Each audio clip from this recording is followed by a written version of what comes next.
Olá, meu nome é Janine Kringel, eu sou química de alimentos e atualmente sou professora colaboradora da Universidade do Estado de Santa Catarina. Ministro aula para os cursos de Engenharia de Alimentos e Engenharia Química na UDESC Campus Pinhalzinho. Hoje, então, eu vou falar para vocês nessa palestra sobre novas tendências, o que tem sido feito de novo na área de produtos de panificação sem glúten. Mas, antes de entrar nessas novas tendências, vamos conversar um pouquinho sobre quais fatores levaram ao crescimento desse setor. A gente observa, tanto a fins de pesquisa quanto a fins comerciais, que houve um crescimento desse setor de produtos sem glúten. Esse aumento significativo desses produtos torna eles uma tendência na indústria de alimentos. O aumento desse setor ele é justificado pelo aumento da incidência de doenças relacionadas ao glúten, como a doença celíaca, a alergia às proteínas do trigo, mas não só isso. Aliado ao aumento da incidência desses distúrbios, também está o aumento da popularidade desses alimentos, principalmente entre aqueles consumidores que voluntariamente optaram por seguir uma dieta isenta de glúten, a fim de ter um estilo de vida mais saudável, muitas vezes influenciados pela mídia. Mas e qual que é o problema, Janine? Qual que é o inconveniente, então, desses produtos? Nesses produtos não está presente uma rede chamada rede de glúten. O que é esse glúten? O que é essa rede de glúten? Quem já estudou sobre panificação, quem já viu sobre esse tema, essa imagem é bastante conhecida. A rede de glúten é a união de duas proteínas, a gliadina e a glutenina. Então, a união dessas proteínas ela se dá lá durante o processo de mistura da minha massa, onde com a mistura é fornecido um calor, uma energia, que favorece o entrelaçamento dessas proteínas, formando uma rede de glúten. Nessa rede de glúten, cada uma dessas proteínas, elas colaboram, digamos assim, com suas funções específicas. A gliadina, ela é responsável pela extensibilidade da minha massa, enquanto a glutenina é responsável pela elasticidade. Juntas, formam a rede de glúten, que fornece a chamada massa viscoelástica dos produtos de panificação, que confere as propriedades tecnológicas. A principal função dessa rede de glúten seria reter aquele gás carbônico que é produzido lá na etapa de fermentação. Lembrando, quais são os cereais que contêm glúten? O trigo, que está presente na maioria dos produtos de panificação que a gente encontra no mercado, o centeio, a cevada e também a aveia. Quando a gente vai ao supermercado nos dias de hoje, a gente já se depara com uma ampla variedade de produtos sem glúten disponíveis. Esse cenário era um pouco diferente há uns anos atrás, mostrando o crescimento desse setor nos dias atuais. Hoje em dia, se a gente for ao mercado, a gente já encontra produtos como misturas panificáveis, misturas para bolo, diversos biscoitos, snacks, salgadinhos, biscoitos recheados. Temos aqui também as massas alimentícias, os chamados wafers e também as cervejas, porque a gente não pode esquecer que a nossa tradicional cerveja ela contém glúten. E que, para quem quer aderir a uma dieta isenta ou para aqueles portadores da doença celíaca, a cerveja tradicional também não é indicada. Mas qual que é o grande problema? Se a gente tem já produtos disponíveis no mercado, o grande problema é o custo deles. Várias pesquisas têm buscado avaliar essa relação entre os custos. E outro, qual que é o principal objeto de pesquisa? O principal objeto de pesquisa e também o principal objeto da indústria é o pão. É aquele produto que os celíacos e que os que aderem a essa dieta gostariam de encontrar com mais facilidade e com uma qualidade superior. No entanto, se a gente observar esse gráfico, que avalia o custo da alimentação sem glúten aqui no Brasil, e prestar atenção aqui, se deter no pão, que é o principal objeto, como eu comentei, um pão sem glúten, ele chega a ser 200% mais caro do que um pão tradicional. Esse cenário, ele não é observado só aqui no Brasil, e sim em outros países também. Nesse gráfico, é comparado, então, o custo de produtos com e sem glúten na Europa. E a gente pode verificar que todos os produtos sem glúten eles possuem um custo superior quando comparados àqueles produtos tradicionais. Além disso, a gente tem uma outra desvantagem que eu acho que vem a ser mais significativa ainda do que o próprio custo. É a qualidade tecnológica. Infelizmente, esses produtos, né, sem glúten, pela ausência dessa rede de glúten, eles acabam sendo deficientes em várias propriedades tecnológicas. Por não ter essa rede, eles não conseguem reter aquele gás carbônico que é produzido lá na fermentação. O que acontece se eu não consigo reter o gás carbônico? A minha massa não expande suficientemente e o volume do meu pão não é aquele volume desejado. Eu acabo tendo um pão muito baixo, por consequência um pão extremamente duro. Além de eu não conseguir reter o meu gás carbônico da fermentação, eu também não consigo reter as moléculas de água. Eu não consigo reter umidade no meu miolo. Com isso, eu torno o miolo desses pães extremamente secos e farelentos, como é observado nos produtos que a gente tem, principalmente os comerciais. Então, as desvantagens elas são várias, né? Como a gente apresenta aqui, ó, a qualidade geológica da massa, o volume, as características de textura e a vida útil. Por ele ser extremamente seco, ele não consegue reter a umidade e ele se torna ainda mais seco ao passar dos dias. Essa imagem é bem interessante porque ela mostra a massa dos produtos. Aqui a gente tem uma massa de um pão de trigo, né, um pão tradicional, onde a gente observa as células de gás, as células de CO2, onde ao redor delas são encontradas a rede de glúten que circunda essa massa, então responsável por reter esse gás carbônico. Já na massa feita com farinha sem glúten, como é o caso da massa com farinha de arroz, a gente não tem essa rede de glúten, a única estrutura que está ao redor das minhas células de gás, responsável por aprisionar esse gás, são os grânulos de amido. Outra imagem para a gente ilustrar esse processo, essa imagem aqui, ela ilustra todo o processo de panificação sem glúten, desde a mistura, a primeira fermentação, uma segunda fermentação e, por fim, o forneamento. Na primeira fermentação, a levedura ela vai produzir o gás carbônico, porque eu tenho ali, né, açúcares disponíveis para ela. No entanto, a massa ela se caracteriza como uma massa extremamente espumosa. São formadas pequenas bolhas de gás ao longo da minha massa, se forem fornecidas as condições ideais. À medida que a fermentação prossegue, como aqui nesse caso, na segunda fermentação, as bolhas elas vão aumentando gradualmente de tamanho, fazendo com que essa massa expanda e aumente de volume, certo? Se forem garantidas as condições. Aqui uma condição que é indispensável é a manutenção da temperatura. Por quê? Essas células de gás que são formadas, elas são extremamente frágeis. Qualquer oscilação de temperatura que eu tenha aqui na fermentação pode fazer com que elas se rompam e que a massa caia e reduza de tamanho. Outro ponto-chave para a produção, para a panificação desses produtos, é aqui no estágio final da fermentação. Quando terminou essa etapa de fermentação, eu preciso submeter essa massa a um aquecimento muito rápido. Ela tem que ser logo enviada para o forneamento. Por quê? Porque eu tenho ali ao redor das minhas células de gás somente os grânulos de amido. Esse aquecimento rápido, ele tem que propiciar com que esses grânulos de amido, eles gelatinizem para solidificar as paredes dessas bolhas de gás, impedir então que elas se rompam, garantindo o volume do meu pão. A gente sabe que são feitas em várias estratégias, principalmente a níveis de pesquisa.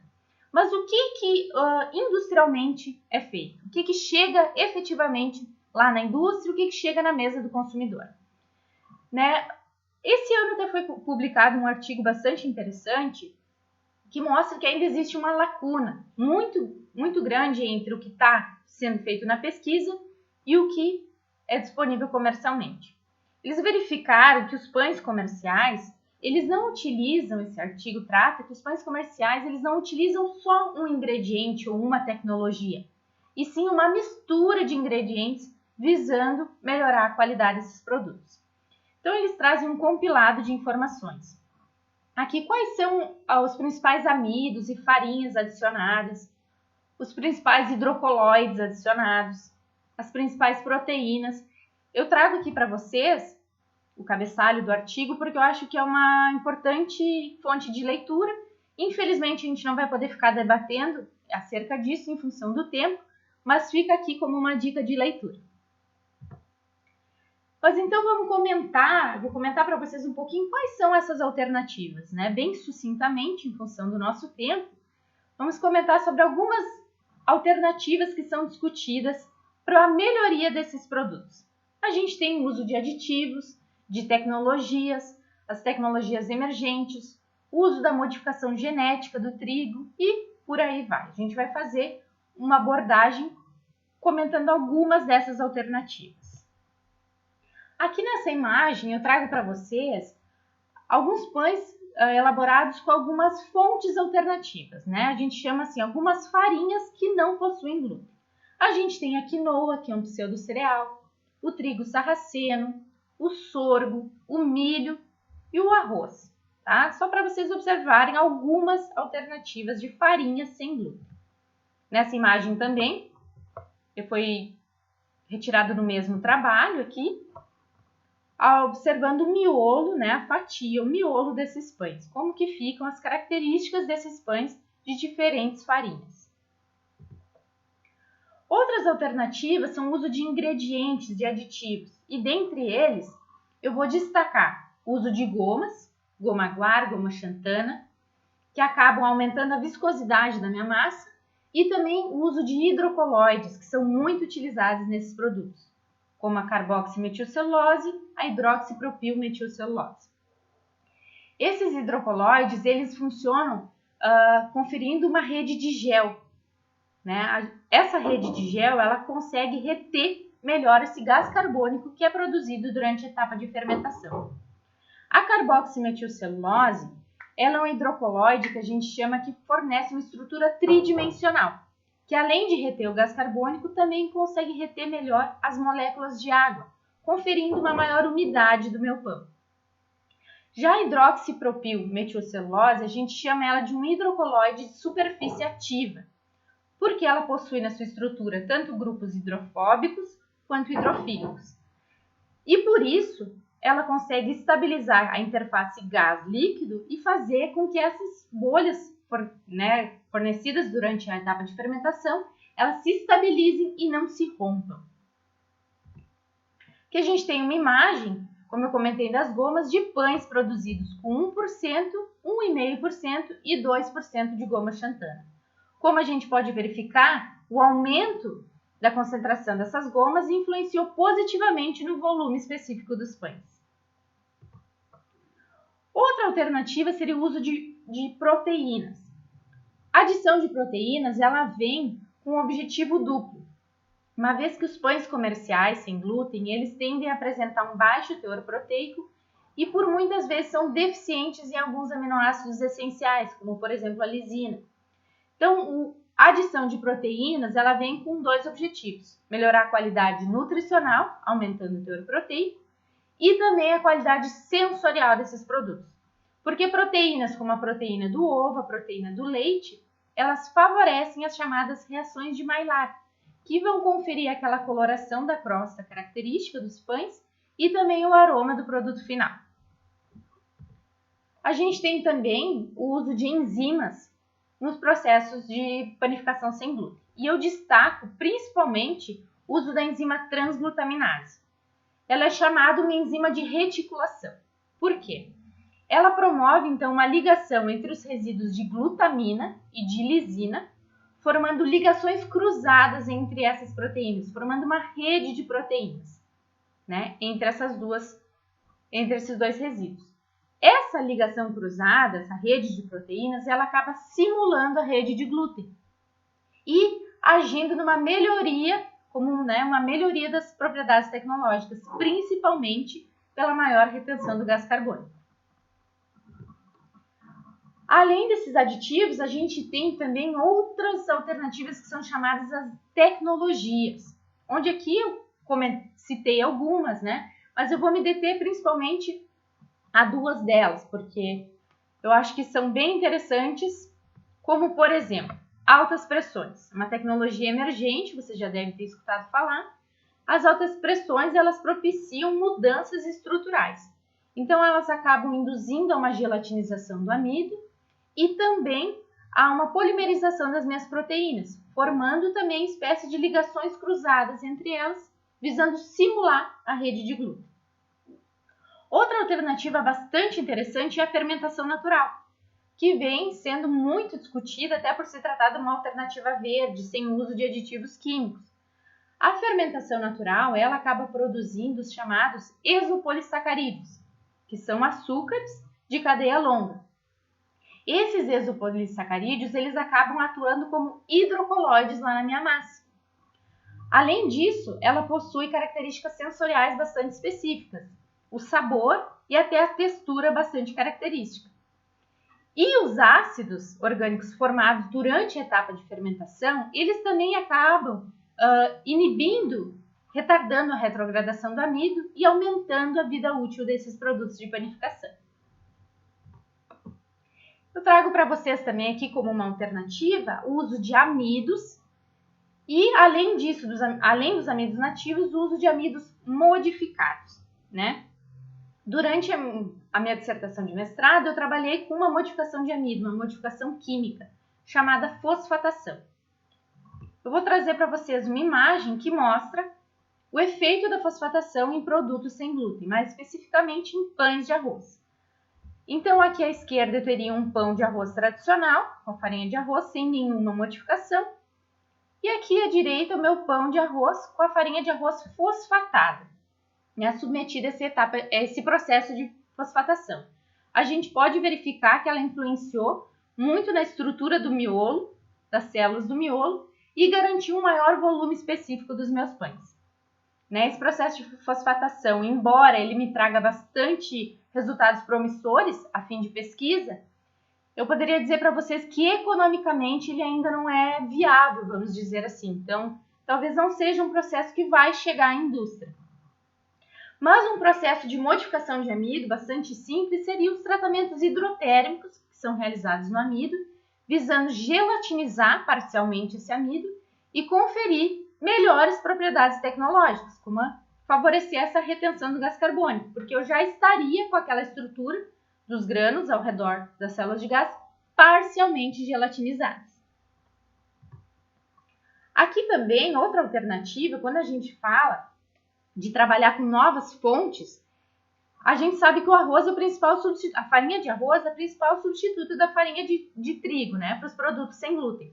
Mas a gente pode trabalhar não só com a farinha de arroz de pericarpo pardo, né, que é a nossa conhecida, com a farinha de arroz integral, a farinha de arroz branco. A gente pode trabalhar com outras cultivares, que tem um trabalho bastante interessante de um grupo de pesquisa do qual eu faço parte, que testou farinhas de arroz de pericarpo pardo, farinha de arroz preta e farinha de arroz vermelho na elaboração de bolos sem glúten, mostrando que essas farinhas elas se adequam bem a esses produtos de panificação. Bom, gente, nesse último slide eu trago para vocês as principais tendências no setor de panificação no geral, não somente nos produtos sem glúten, mas cabe salientar que os produtos sem glúten eles acabam seguindo essa mesma tendência. Então, hoje em dia na panificação se fala que as principais tendências seriam a saudabilidade, a conveniência e praticidade. E eu digo para vocês que a panificação sem glúten ela vem caminhando no mesmo sentido. Vem se buscando sempre o uso de ingredientes mais naturais possíveis, o retorno daquele processo artesanal, como a fermentação natural, redução de porções e por aí vai. A gente poderia ficar aqui por mais 15 minutos, por mais uma meia hora falando, que ainda teria muito conteúdo. Eu agradeço a atenção e fico à disposição para possíveis dúvidas. Obrigada!